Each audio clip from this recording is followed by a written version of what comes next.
اللہ تعالیٰ نے جو انسان پیدا کیے ہیں ان کے مزاج مختلف ہیں. ان میں کچھ لوگ ہوتے ہیں جو قوی ہوتے ہیں ارادے کے، جو فیصلہ کر لیا ڈٹ گئے. کچھ لوگوں میں وہ قوت ارادی اتنی مضبوط نہیں ہوتی، وہ ادھر ادھر سوچتے رہتے ہیں. کچھ لوگ جسمانی طور پر بہت توانا ہوتے ہیں، کچھ لوگ جسمانی طور پر پیدائشی طور پر کمزور ہوتے ہیں. تو اگر کوئی قوت ارادی کمزور رکھنے والا شخص ہے، وہ بھی تو اللہ کی تخلیق ہے، اللہ کا بندہ ہے، خطاؤں کا ظہور ہو جاتا ہے، توبہ کرتا ہے، پھر کچھ عرصے کے بعد پھر خطا کا ظہور ہو جاتا ہے، پھر توبہ کرتا ہے. تو ہم تو یہ سمجھیں گے کہ ایک حد کے بعد پھر اس کی توبہ قبول نہیں ہونی چاہیے. لیکن حدیث سنیے. وعن ابی ہریرہ رضی اللہ تعالی عنہ قال قال رسول اللہ صلی اللہ علیہ وسلم ان عبدا اذنب ذنبا، یقیناً ایک بندہ جو ہے وہ ایک گناہ کرتا ہے. فقال، پھر وہ کہتا ہے رب، اے میرے پروردگار، اذنبت فاغفر لی، مجھ سے گناہ ہو گیا ہے، مجھے معاف فرما دے.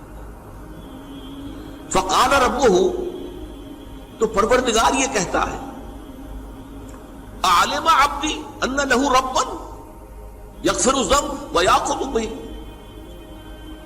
میرا یہ بندہ یہ جانتا ہے کہ اس کا ایک رب ہے جو گناہ معاف بھی کر سکتا ہے اور سزا دے بھی سکتا ہے.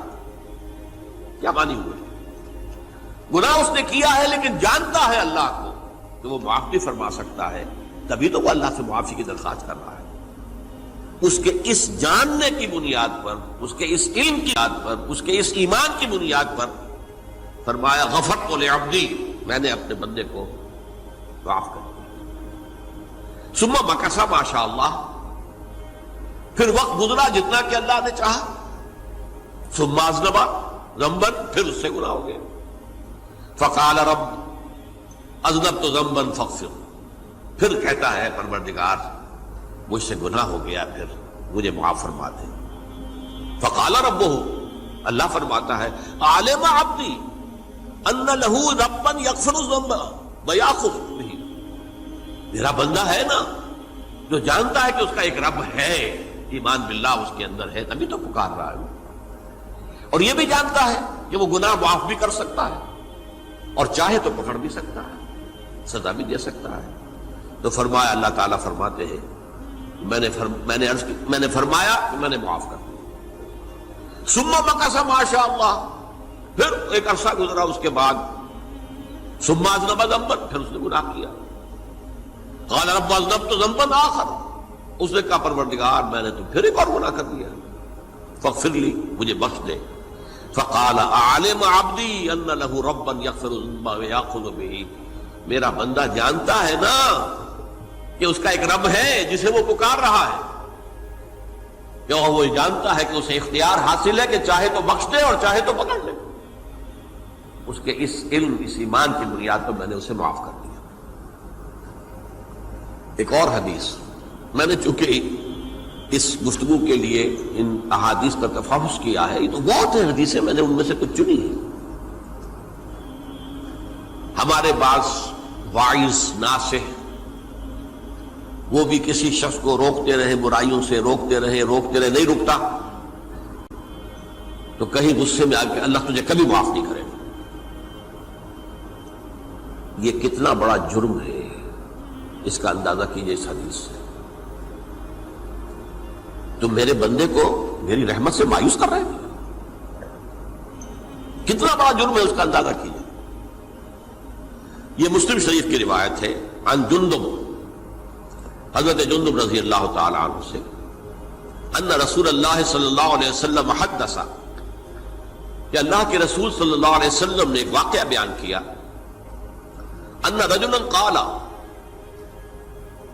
کہ ایک شخص نے یہ کہا واللہ لا یغفر اللہ لفلان، کہ خدا کی قسم اللہ تعالیٰ فلاں شخص کو کبھی معاف نہیں کرے گا. وَأَنَّ اللَّهَ تَعَالَى قَالَ، اس پر اللہ تعالیٰ نے یہ فرمایا منزل نزیت اللہ علیہ، یہ کون ہے جو میرے اوپر حکومت کرنے والا آ گیا، جو میری طرف سے حکم لگا رہا کہ میں کبھی معاف نہیں کروں گا؟ منزل نزی، کون ہے وہ شخص؟ الذی یتعلی علیہ انی لا اغفر لفلان، کہ میں فلاں شخص کو کبھی معاف نہیں کروں گا، قد غفرت لفلان، اس کو تو میں نے معاف کر دیا، واحبطت عملہ، اس شخص کے تمام اعمال میں نے ضائع کر دیے کہ تم نے میرے بندے کو مایوس کیا۔ یہ ہے جرم کی انکار۔ تو توبہ کی دعوت دیتے رہو، توبہ کے لیے لوگوں کو آمادہ کرتے رہو، توبہ جو ہے اس کے لیے ترغیب دیتے رہو، اللہ تعالیٰ معاف فرمانے والا۔ اب آخری حدیث سنا رہا ہوں، یہ تو بہت ہی عجیب حدیث ہے اور متفق علیہ، یہ بخاری اور مسلم دونوں میں۔ حضرت ابو سعید الخدری رضی اللہ تعالی عنہ جو ہے وہ اس کے راوی ہیں۔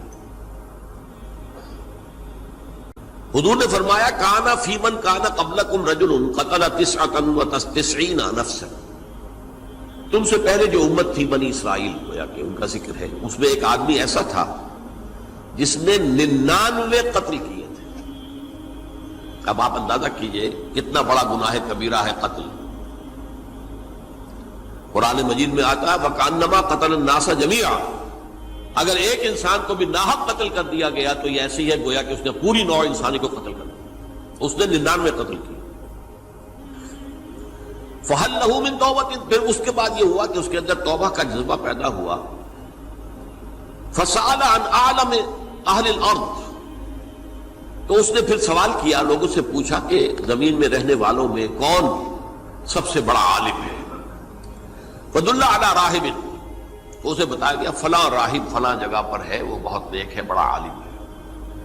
فَأَتَاهُ، وہ اس کے پاس آیا، فَقَالَ أَنَّهُ قَتَلَ 99 نَفْسًا فَهَلْ لَهُ مِن تَوْبَةٍ، انہوں نے کہا دیکھیے راہب صاحب، میں نے 99 انسان قتل کیے، اب مجھے یہ بتائیے کہ میرے لیے توبہ کا کوئی امکان ہے؟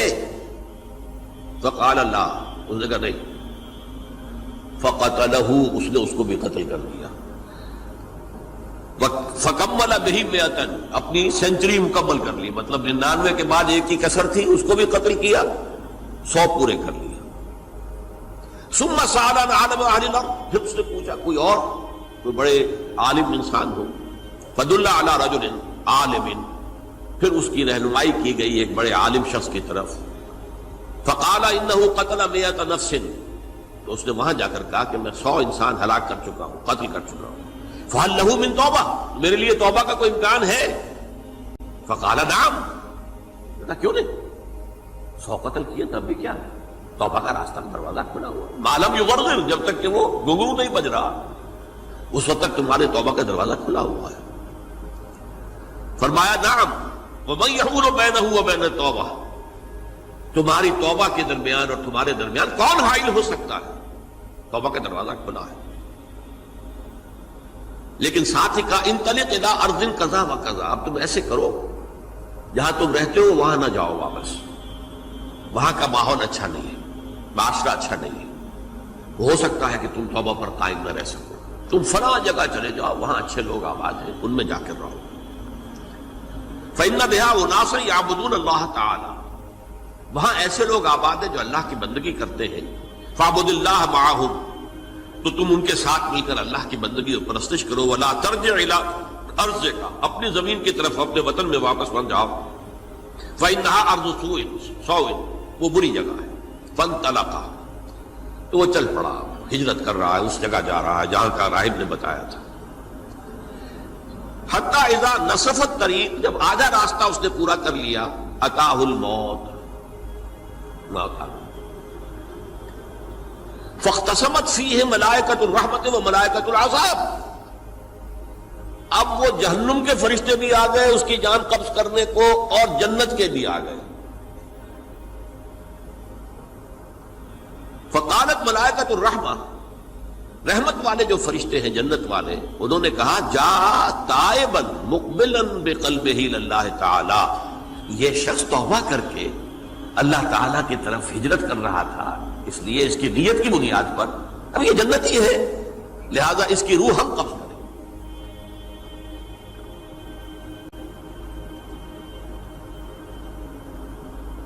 وقالت الملائکۃ العذاب، اور وہ جو عذاب والے فرشتے ہیں وہ کہیں گے انہ لم یعمل خیرا قط، تو نے توبہ کے بعد کوئی نیک عمل تو کیا ہی نہیں، تو کس بنیاد پر اس کو تم جنت میں لے جاؤ گے؟